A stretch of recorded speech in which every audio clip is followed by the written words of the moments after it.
जय हिंद दोस्तों, स्वागत है आप सभी का study with M SPP channel पर। दोस्तों ये वीडियो जो मैंने सीरीज़ शुरू की थी, क्विक रिवीजन वाली सीरीज़, बेसिकली ये पीटी जो 15 और 16 अक्टूबर को जो पीटी यूपीट्रिपल पीटी का एग्ज़ाम होने वाला है, उसके लिए मैंने ये सीरीज़ चलाई है क्विक रिवीजन। आप देख रहे होंगे इसमें बहुत सारा डाटा, इसमें फैक्ट और ये सब लिखा हुआ है। ठीक है, तो इसमें आपको अगर दिख रहा है तो बहुत अच्छी बात है, नहीं दिख रहा है तो जो मैं बोल रहा हूँ उसको बहुत ध्यान से सुनिएगा और आप उसको रिवाइज़ करते जाइएगा दिमाग में, क्योंकि ये क्विक रिवीजन है तो इसमें बहुत सारी जानकारी लिखी है मैंने और एक एक करके मैं बताता जाऊंगा। टॉपिक वाइज है वैसे तो, मैं आपको वो सारी चीज़ें एक बार में बता दूंगा और आपको ये बहुत अच्छे तरीके से क्लियर हो जाएगा। और देखिएगा, आपको इसमें से प्रश्न भी देखने को मिलेंगे। ठीक है, तो वीडियो को लाइक कीजिएगा, सब्सक्राइब कर लीजिएगा चैनल पर नए हैं, और बेल आइकन जरूर प्रेस कर लीजिएगा। ठीक है, बहुत मेहनत करके ये आपके लिए मैंने बनाया है, तो प्लीज़ लाइक कीजिएगा और शेयर कीजिएगा इसको। ठीक है, तो चलिए शुरू करते हैं। देखिए, पहले इधर से ही शुरू करते हैं। योजना आयोग, जैसा कि आपका एक टॉपिक दिया हुआ है, आप अगर सिलेबस आपने देखा है पीटी वाला, तो उसमें योजना से संबंधित पूरा टॉपिक दिया हुआ है। ठीक है, तो उस पर थोड़ा सा एक ओवरव्यू ले लेते हैं हम, छोटा सा। देखिए, 1934 में जैसे अगर कोई पूछे कि नियोजन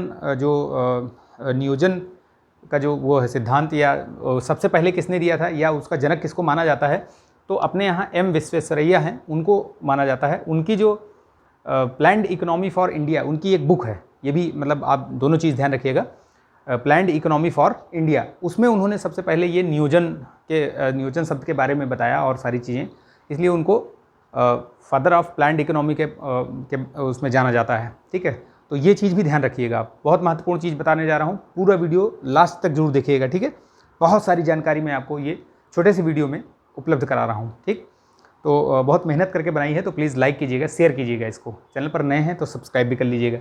चलिए देखिए, ये बता दिया मैंने। दूसरा, 1938 में जवाहरलाल नेहरू के अध्यक्षता में एक राष्ट्रीय नियोजन समिति का गठन किया गया था, ध्यान रखिएगा। तीसरा जो नेक्स्ट है चीज़, वो आपको जानने लायक, जो 1944 में एक प्लान आया था नियोजन के लिए ही, तो उसको बॉम्बे प्लान के नाम से जानते हैं। वो 8 उद्योगपतियों द्वारा मिलकर के एक प्लान बनाया गया था। ठीक है, 1945 में जन योजना, ये पूछे गए हैं प्रश्न, मैं इसलिए बता रहा हूँ, ये सब पूछे गए हैं प्रश्न। 1945 में जन योजना एम.एन. रॉय द्वारा प्रस्तुत की गई थी, और 1950 में सर्वोदय योजना, ये जयप्रकाश नारायण द्वारा दी गई थी। ये सारी चीज़ें पूछी गई हैं, इसलिए मैं आपको बता रहा हूँ, बहुत ध्यान से सुनिएगा, नोट कर लीजिएगा। ठीक है, क्योंकि इसकी पीडीएफ नहीं दे पाऊँगा मैं, ये मैंने हाथ से ही लिखा हुआ है, और आप इसको नोट कर लीजिएगा। अगर नोट किया है तो बहुत अच्छी बात है। देखिए, मैंने बोला था कि आपको जो शुरुआती जो 5-7 जो योजनाएँ हैं, उनके नाम, जो जिनके नाम से वो बनाई गई, या जो मॉडल उसमें फॉलो किया गया, वो बहुत ज़रूरी है, क्योंकि पूछा जाता है ये प्रश्न। और कहीं भी, मतलब यूपीट्रिपल पीटी की बात नहीं है, आप यूपी पीसीएस दे रहे हो, बीपीएससी दे रहे हो, या किसी भी स्टेट की दे रहे हो, एमपी पीसीएस दे रहे हो, कोई भी स्टेट का पीएससी दे रहे हो, आपको ये सारी चीज़ें जीएस में ज़रूर देखने को मिल जाएंगी। ठीक है, ये सब जनरल अवेयरनेस और जनरल स्टडीज़ का ही पार्ट है, तो इसको ये मत मान के चलिए कि सिर्फ इसी का ही ये पीटी के लिए है।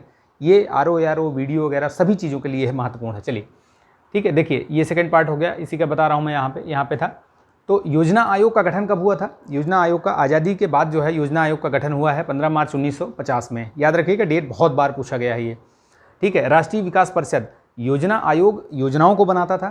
ठीक है, पंचवर्षीय योजनाओं को बनाता था, लेकिन जो उसकी स्वीकृति है वो राष्ट्रीय विकास परिषद द्वारा दी जाती थी। तो ये बात ध्यान रखिएगा, ये कॉन्सेप्ट है, ये मैं आपको बता दे रहा हूँ। ठीक है, राष्ट्रीय विकास परिषद, योजना आयोग का अध्यक्ष कौन होता है? तो होता था, मतलब अभी तो है नहीं, अब तो नीति आयोग आ गया उसकी जगह पे। 1 जनवरी 2015 से नीति आयोग है अपने, मतलब ये सारी चीज़ें वो देखता है। ठीक है, तो ये राष्ट्रीय विकास परिषद, याद रखिएगा, 6 अगस्त 1952, डेट जरूर ध्यान रखिएगा। अभी तक कुल 12 जो पंचवर्षीय योजनाएं हैं बनाई जा चुकी हैं। लास्ट जो थी वो 12वीं पंचवर्षीय योजना 2012 से लेकर 17 तक थी, तो ध्यान रखिएगा इसको। ठीक है, उसके बाद देखिए, प्रथम पंचवर्षीय योजना, डेट देख लीजिए, 1951 से लेकर 56 तक।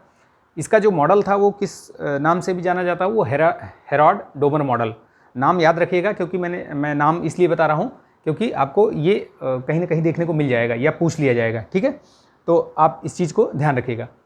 द्वितीय पंचवर्षीय योजना देखिए, 56 से 61 तक, पीसी महाबलोनिस, पहली में कृषि पर जोर दिया गया था, दूसरी में आपका जो उद्योग हैं, जो भारी उद्योग, उन पे जोर दिया गया था।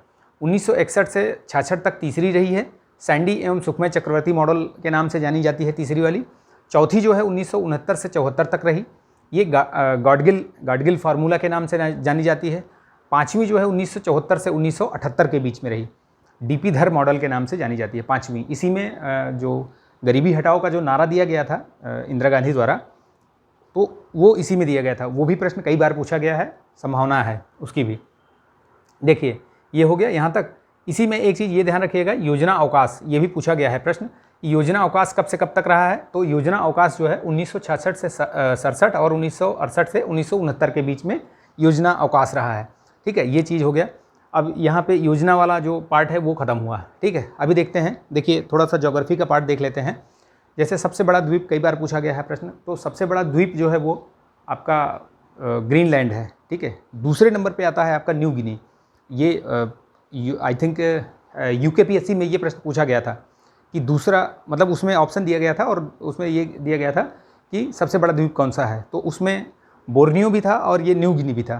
तो लोगों ने शायद बहुत सारे लोगों ने बोर्नियो लगा दिया था, जिनको नहीं पता होगा तो, लेकिन आप ध्यान रखिए कि सबसे बड़ा ग्रीनलैंड है, उसके दूसरे नंबर पर न्यू गिनी और तीसरे नंबर पर ये आपका बोर्नियो है और चौथे नंबर पर मेडागास्कर है। तो ये ध्यान रखिएगा। ठीक, और चलिए ये हो गया। उसके बाद ये देख लेते हैं, इसी में ये कुछ जो लौह इस्पात कारखाने हैं और किन देशों की सहायता से ये स्थापित किए गए थे। तो देखिए भिलाई और बोकारो, ये जो दो कारखाने हैं, ये यूएसएसआर, उस समय यूएसएसआर था, अभी तो रूस हो गया क्योंकि यूएसएसआर का 1991 में विघटन हो गया।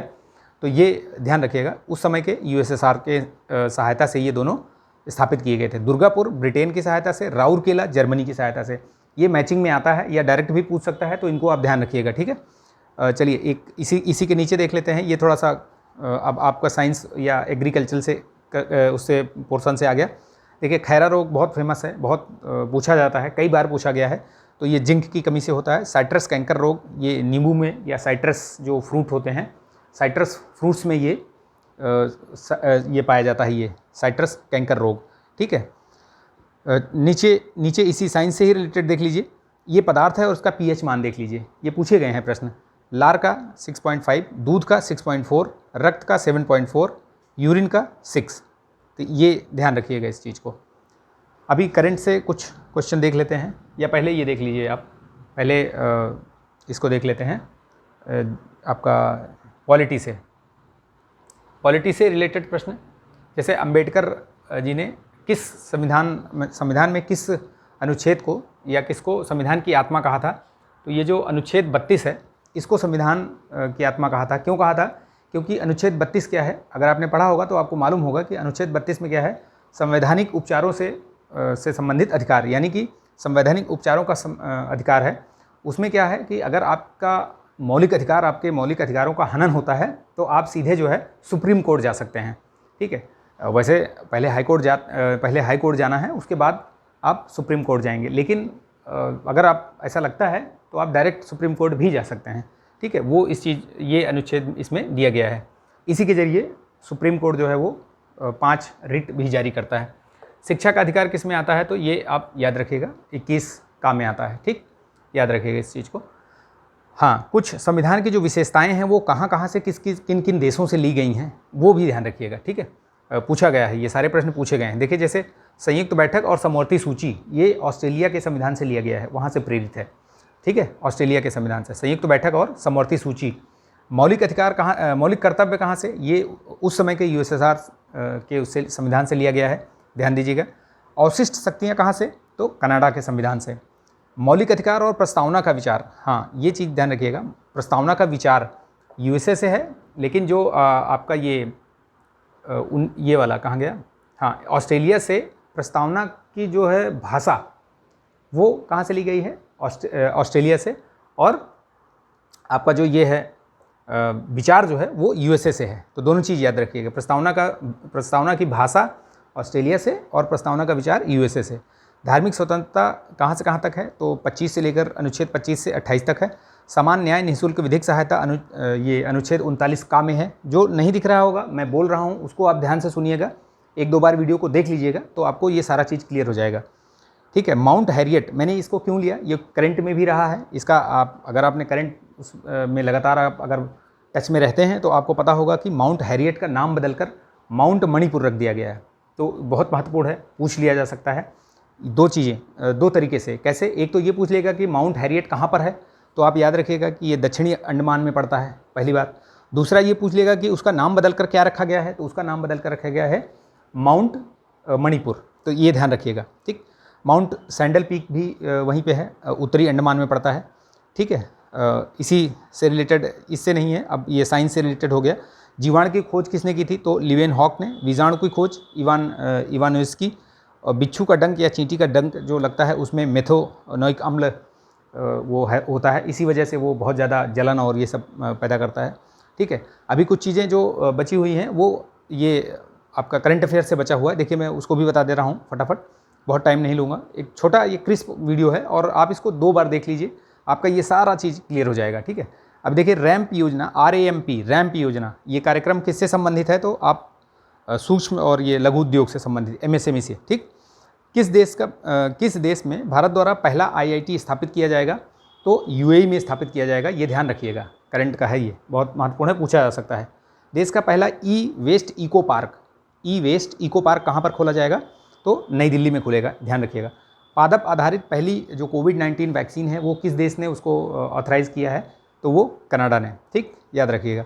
महात्मा गांधी ग्रीन ट्रायंगल, बहुत मोस्ट इम्पॉर्टेंट। ठीक, महात्मा गांधी ट्रायंगल ये कहाँ पे बनाया गया है, तो ये अमृत महोत्सव के उसको मनाने के उपलक्ष्य में ये आपका मेडागास्कर में बनाया गया है। ठीक है, बी अवेयर, ये दिख रहा है आपको, BE और अवेयर, ये बुकलेट कौन जारी करता है, तो ये RBI। बेसिकली ये जागरूकता पैदा करने के लिए लोगों में कि कोई फ्रॉड ना करे या जो भी है उससे आपको पता चलता रहे। तो ये आप ऑनलाइन भी देख सकते हैं, पढ़ सकते हैं कि किस तरीके से लोग फ्रॉड करते हैं, वो सारी जानकारी दी गई है, आप भी उससे बच सकते हैं। राष्ट्रीय डॉल्फिन दिवस कब मनाया जाता है, तो ये प्रपोज्ड है 5 अक्टूबर को। तो अभी जो ये गया, ये 5 अक्टूबर, उसमें जो है ये पहली बार ये दिवस मनाया गया। ठीक है, भाला फेंक दिवस कब मनाया गया, तो ये 7 अगस्त को। ठीक है, 7 अगस्त को। विभाजन विभीषिका दिवस ये 14 अगस्त को। ठीक है, तो ये पूरा मैंने आपको कवर कर दिया है। ये 2-3 बचा हुआ है, अभी रुकिए। ये 41वां हुनर हाट कहाँ पर किया गया, तो ये ऐसे भी प्रश्न पूछा जा सकता है, चूँकि ये यूपी आगरा में हुआ था इसलिए महत्वपूर्ण हो जाता है। तो 41वां याद रखिएगा, इससे पहले 40वां मुंबई में हुआ था, ये वाला 41वां आगरा में। दृष्टिबाधित लोगों के लिए पहला जो रेडियो चैनल खोला गया है, रेडियो अक्ष, याद रखिएगा, रेडियो अक्ष, वो कहाँ पे, नागपुर में। तो 2 तरीके से पूछा जा सकता है, एक तो ये पूछ लेगा कि कहाँ पर, और एक क्या नाम है, तो दोनों याद रखिएगा, रेडियो अक्ष और कहाँ पर, ये आपका नागपुर में। ठीक है, हर गांव में पुस्तकालय वाला देश का पहला जिला कौन सा बना है, तो ये जामताड़ा है। जामताड़ा कहाँ पर, झारखंड में। तो ये सारा मैंने कवर कर दिया है। आई होप कि ये जो जानकारी है बहुत अच्छी लगी होगी। अच्छी लगी तो प्लीज़ लाइक कीजिएगा, शेयर कर दीजिएगा दोस्तों में, ज़्यादा से ज़्यादा ये लोगों तक पहुँचे और उनका क्विक रिवीजन हो। बहुत शॉर्ट पीरियड में मैं ये वीडियो बना दे रहा हूँ ताकि आप लोगों का समय भी बचे और रिवीजन भी हो जाए। 1 बार 2 बार देख लीजिए इस तरीके के वीडियोज़ और आपका जो है सारा रिवाइज़ हो जाएगा। 2-4-5 वीडियोज़ और दे दूंगा मैं इस तरीके से। अब आप ये समझ लीजिए कि ये सारे एक प्रश्न टाइप के हैं, अगर इनमें से आएगा, हो सकता है 1-2 प्रश्न इनमें से आपको देखने को मिल जाए। ठीक है, तो वीडियो आपको अगर पसंद आया है तो प्लीज़ लाइक कीजिएगा, शेयर कीजिएगा दोस्तों में, और चैनल पर नए हैं तो सब्सक्राइब करके बेल आइकन जरूर प्रेस कर लीजिएगा। ठीक है, टेलीग्राम चैनल की लिंक दी हुई है, उसको भी आप ज्वाइन कर लीजिएगा। PDF वगैरह मैं उसमें शेयर करता रहता हूँ। ठीक है, तो मिलेंगे नेक्स्ट वीडियो में, तब तक के लिए आप अपना ध्यान रखिए, स्वस्थ रहिए, मस्त रहिए, बिंदास रहिए। जय हिंद।